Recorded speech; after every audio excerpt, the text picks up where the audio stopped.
Assalamualaikum warahmatullahi wabarakatuh.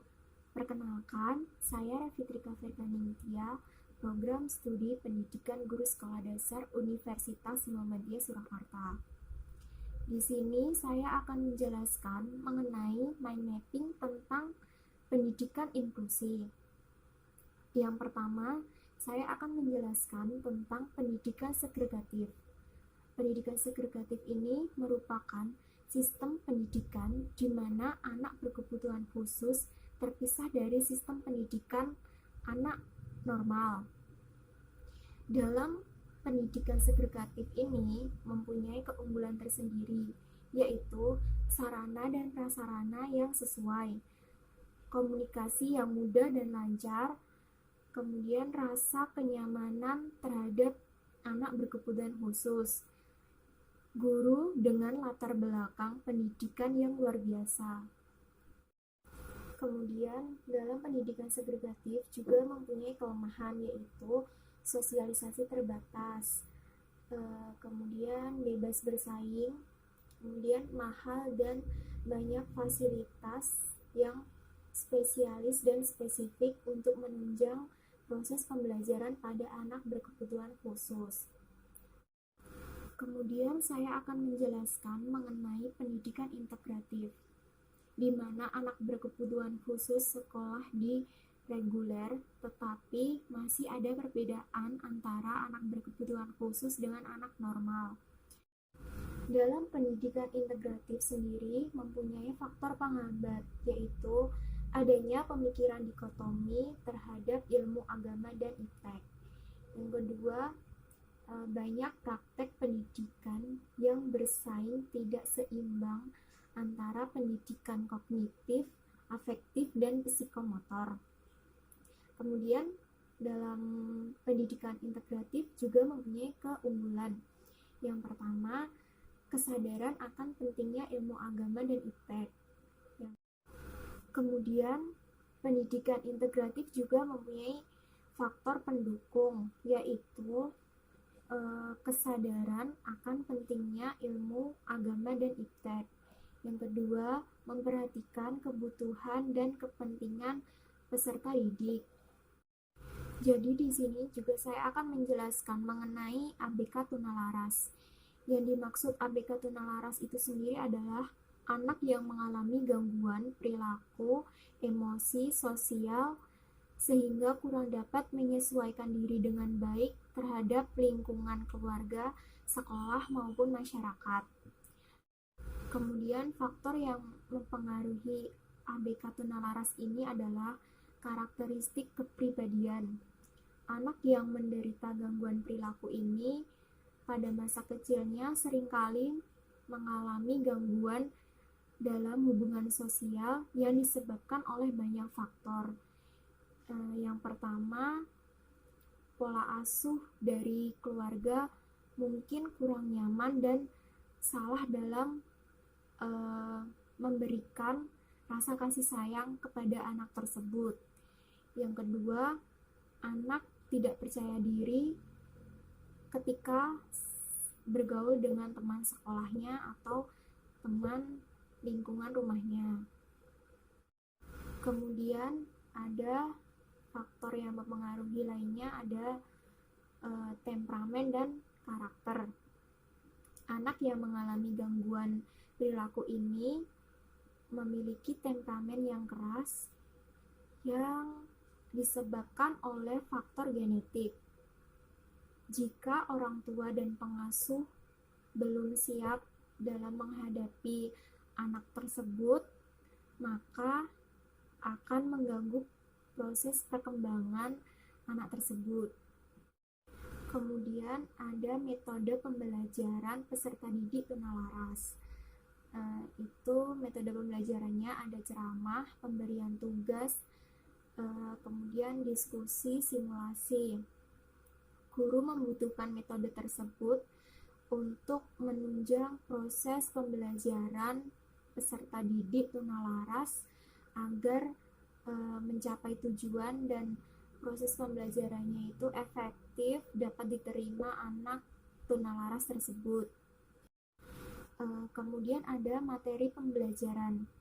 Nah, materi pembelajaran ini sendiri juga harus disesuaikan dengan kebutuhan anak tunalaras. Karena jika dipaksakan, anak tunalaras ini tidak akan bisa menerima pembelajaran yang diberikan kepada guru. Nah, guru juga harus memberikan pemahaman tentang materi yang harus dicapai oleh anak tunalaras tersebut. Kemudian ada media pembelajaran. Di sini guru harus bersikap kreatif terhadap media yang digunakan. Media pembelajaran sendiri itu tidak harus mahal, tidak harus baru, karena mengingat anak tunalaras itu cenderung lebih suka merusak barang. Jadi media pembelajaran yang digunakan itu harus efisien, harus murah, dan dapat dibuat sendiri. Kemudian saya akan menjelaskan mengenai anak tunarungu. Anak tunarungu merupakan anak yang mengalami gangguan pendengarannya, baik sebagian atau keseluruhan, yang diakibatkan oleh kerusakan fungsi pendengarannya sehingga berdampak kompleks bagi kehidupannya. Kemudian karakteristik anak tunarungu dari segi fisik, yaitu yang pertama, cara berjalannya anak tunarungu itu membungkuk akibat kerusakan pada pendengarannya. Kemudian cara melihatnya beringas. Kemudian proses bernafasnya itu pendek dan tidak teratur. Karakteristik anak tunarungu dilihat dari segi bahasanya. Bahasa yang digunakan tidak terlalu banyak, sulit mengungkapkan kata-kata berupa ungkapan. Kemudian cara berbicaranya kurang menguasai kosakata dengan baik. Kemudian ada anak tunanetra. Anak tunanetra sendiri merupakan anak yang mengalami gangguan penglihatan. Jadi anak tersebut berkesulitan untuk melihat tulisan atau ilustrasi. Karakteristik anak tunanetra yaitu anak tunanetra mempergunakan indera-indera yang masih berfungsi pada dirinya, khususnya perabaan dan pendengaran. Namun indera tersebut tidak dapat secara langsung menangkap informasi secara cepat dan tepat. Kemudian media pembelajaran yang digunakan anak tunarungu yaitu sarana dan prasarana yang mendukung, misalnya media visual. Media visual itu sendiri merupakan media berupa gambar objek nyata. Media tersebut dapat membantu guru untuk menjelaskan kepada peserta didik yang mengalami tunarungu agar proses pembelajarannya dapat diterima dengan baik oleh anak tunarungu tersebut. Kemudian media pembelajarannya berupa alat bantu pendengaran. Pendidikan anak tunanetra itu bagaimana seorang guru melakukan penyesuaian atau modifikasi terhadap semua komponen proses pembelajaran agar proses pembelajarannya itu dapat diterima dan ditangkap oleh anak tunanetra. Guru mempergunakan alat indera yang masih berfungsi, yaitu perabaan, penciuman, ataupun sisa-sisa pendengaran anak tunanetra tersebut.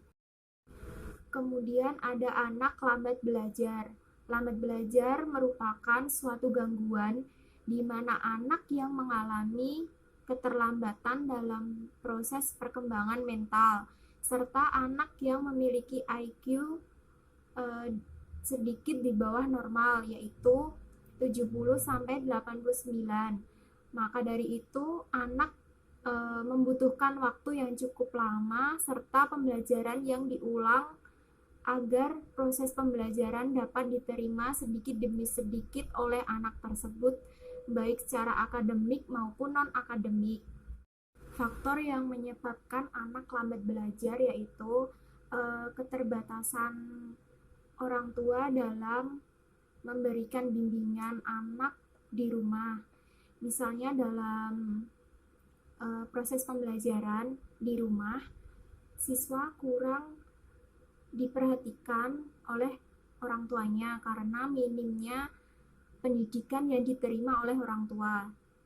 Selain itu, orang tua minim dalam menggunakan media pembelajaran serta waktu yang digunakan untuk belajar bersama anaknya kurang. Kemudian ada anak kesulitan belajar atau anak lambat belajar, merupakan suatu gangguan dalam satu atau lebih proses psikologi yang mencangkup pemahaman atau penggunaan bahasa acuan atau tulisan. Kemudian faktor yang dapat mempengaruhi anak dalam kesulitan belajar itu terdapat dua faktor.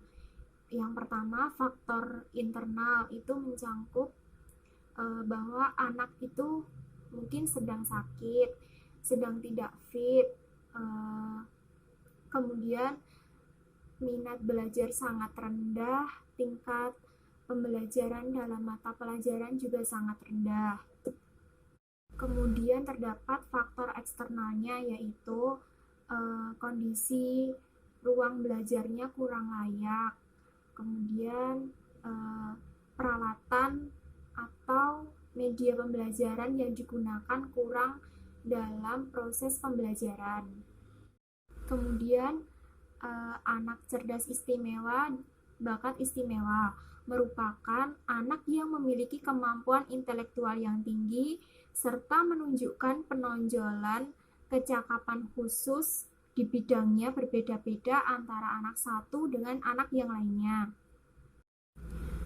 Kemudian ciri-ciri anak cerdas istimewa, bakat istimewa. Yang pertama, mudah peka dan waspada, belajar dengan cepat dan tepat, mempunyai daya ingat yang tinggi, mampu berkonsentrasi, kemudian cermat atau teliti dalam mengamati.